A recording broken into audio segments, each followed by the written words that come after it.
Lesona telo indray raisintsika avy amin'ny tantaran'i Elizabeta no hofitinina alohan'ny anaranao ny fampianarana feno mahakasika an'i Elizabeta amin'ny fampianarana izay amiliay amin'izao vidéo izao. Dia ny voalohany dia hoe tsy fanasaziana avy amin'Andriamanitra ny tsy fananananaka ny mahamomba na ny fahataraha-pitondrana voka sy fiterahana tahaka ny an'i Elizabeta fa anehoan'Andriamanitra ny voninahiny. Tsy hoe rehefa vehivavy tsy miteraka anao dia mpanota anao na ny razambenao dia sazian'Andriamanitra nareo tsy miteraka. Tsy atopoko. Andriamanitra no mandamina, Andriamanitra no malala izay mahasoa. Raha vehivavy kristianina anao dia mino fa Andriamanitra malala izay hevitra heverany ianao, na miteraka ianao na tara-fiterahana ianao, ka tsy ianao no hanome tsinan'Andriamanitra na hiala amin'Andriamanitra na hitora-bato sy hilaza loza amin'izay vehivavy tsy miteraka, fa Andriamanitra no tompo-pahefana miteraka sy tsy miteraka ny lehilahy sy ny vehivavy rehetra. Ny lesona faharoa, saropady ny fitondrana vohoka. Mikorotana na ny hormonanao na ny sainao na ny fonao na ny fiainam-pananao rehefa mitondra vohoka, satria Andriamanitra no nanome an'io pouvoir io. Ianao vehivavy tsinotsinona lazaina fa fanaka malemy sy nidiran'ny fahotana io no nofidian'Andriamanitra hitondra aina, hitomboan'ny taranaka. Saropady izany. Nefa tsy avelan'Andriamanitra irery ianao mitondra an'izany, fa ny ran'Andriamanitra namangy an'i Elizabeta izay nitondra vohoka samy rery, satria rehefa tsy nino Zakaria vadiny rehefa nilazan'Andriamanitra hoe hitoejaza ny vadinao efa antitra be dia lasa mona. Tsy afaka nanohana an'i Elizabeta i Zakaria mpisorona be vadiny.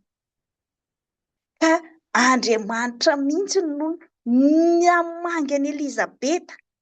Tao an-kibon'i Maria Jesosy ilay Andriamanitra no namangy sy nampahery an'i Elizabeta.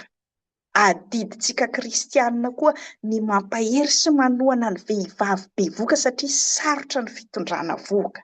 Aza ilikilika ny vehivavy satria paka congé de maternité rehefa be voka sy hiteraka, satria tsy ho azy samy rery io zaza ateraka io, fa ho an'ny lehilahy sy ny vehivavy. Ka omeo azy ny droany, antoy omeo ny karamany amin'ny fotoana hitondrany voka sy hiterahany, satria toe-batana nomen'Andriamanitra azy io, fa tsy safidiny ny mijanona tsy miasa aloha rehefa anatin'ny fotoana asain'Andriamanitra manao ny asany hanohy ny asa famoronana ny vehivavy. Tsy sanatria hanilikiliana ny vehivavy tsy hanao ny asan'Andriamanitra, taonay ahoana nijery an'iny kibobenao iny ao anaty alitara ao, satria vehivavy ianao. Natsoan'Andriamanitra ny vehivavy hanao ny asan'Andriamanitra sady hanohy ny famoronana mahabe voka. Tsy mampaloto ny vehivavy ny fitondrany voka, fa Andriamanitra tsy manamboatra zavatra maloto. Avy amin'Andriamanitra ny voka sy ny fiterahana. Aza hanilikiliana ny vehivavy ny fitondrany voka, fa ianao indrindra no antsoan'Andriamanitra hampahery sy hamangy ny vehivavy be voka. Fa na ny lalàna ny tsy kristianina aza eto amin'izao tontolo izao dia malala hoe omeo toerana ny vehivavy be voka, alefaso aloha amin'ny filaharana ny vehivavy be voka, satria mafy izany mitondra aina amin'ny vatany izany, fa tsy sanatria hanilikiliana sy hanomezana tsiny sy hadivana aminy rehefa kizitina sy mora reraka sy mila congé ny vehivavy. Antsoan'Andriamanitra hanao ny fanohizana ny famoronana fitohizan'ny taranaka eto amin'izao tontolo izao. Ary ny farany, saropady izany, fanomezana avy amin'Andriamanitra izany, ka aza lalaovina ny fanalan-jaza. Nefa raha tratra ny tsy fidiny ianao, tratra ny fanolanana ianao, marary ny sainao, hamono anao ny fitondranao an'io vokanao io, Andriamanitra tsy ny teny mihitsy hoe tsy mahazo miditra any an-danitra ny vehivavy manala zaza, fa ny finoanao no jeren'Andriamanitra aminao. Ny kristianina dia nomen'Andriamanitra saina koa mahalala hoe raha mbola tsy vonona hiteraka dia soroako ny fiterahana. Afaka tsy manao firaisana ara-nofa amin'ny fotoana mahabevoka aho. Raha mbola tsy vonona ny saiko sy ny vatako hiteraka. Fahefana nomen'Andriamanitra anao vehivavy izany, fa tsy fahotanao ny mandrindra ny fiterahanao. Noho izany ry vehivavy kristianina, aza misalasala intsony, aza fitahany devoly intsony ka eritreritra fa ozona sy fahotanana ataonao ny tsy fanananao zanaka.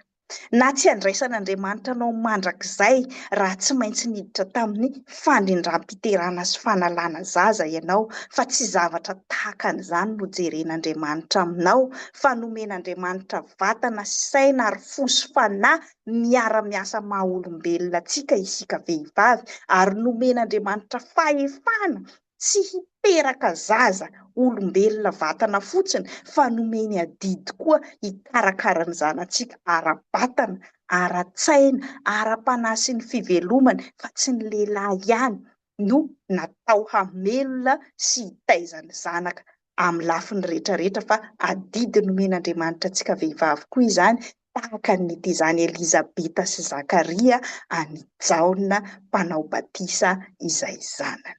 Arao feno ara ny fampianarana sy fanazavana amin'ny antsipiriany izany lesona telo raisitsika avy amin'ny tantaran'i Elizabeta izany, ary aza adino mbola misy andro iray ahafahanao mandray anjara amin'ilay fifaninanana, azahoana ray hetsy ariary rapitso alakamisy 5 janoary amin'ny 12 alina amin'ny orany Madagasikara. Sorato amin'ny komantera any amin'ny fifaninanana izay rehetra fantatrao sy lesona azo raisina mahakasika ny Elizabeta, dia asaivo manao reaksion izay olona fantatrao, ka ny isan'ny valy nomenao, numerotenao tompony sy ny isan'ny reaksion azonao no atambatra, dia izay ambony indrindra no mahazo an'ilay ray hetsy ariary. Efa mitarika amin'ny isa 720 nahita valiny 750 sy reaksion 7 herin'ny aina manitra. Efa mitarika amin'ny isa 400 koa iandriana ary manana ambiny tsoa, nahita valiny 20 sy nahazo reaksion 720. Larana fahatelo vonjimaika rasolo manana lova, nahita valiny 5 izy ary nahazo reaksion 10. Fa misy mpandray anjara mavitrika marobe koa ao Randriana ary Soafanjanirina tandremo fa mahay mampiakatra reaksion be dia be anatin'ny ray andro monja io, nahazo voalohany, nahazo an'ilay 5 alina tamin'ny volana Desambra teo. Isaorana mialoha sahady koa Giselle Naomi André, mananjandry fitiavana, tahiry-tahina sy anareo rehetrarehetra manjay anjara amin'ny fifaninanana. Tsy ilay vola sy fifaninanana ny zava-dehibe, fa famporisina antsika azoty hianatra an'ireo vehivavy ao amin'ny baiboly sy handray lesona avy aminy tena zava-dehibe, ka manasa anao hijery ny fampianarana feno sy handray anjara amin'ny fifaninanana, ary hanaraka ny pejy, fa rehefa manao follower anao na misuivra ny pejy dia mihamaro isika manaraka ny pejy, dia mora kokoa ny hanaparitahan'ny Facebook ireo fampianarana sy zavatra mahasoa antsika vehivavy rehetrarehetra zaraina eto amin'ny pejy.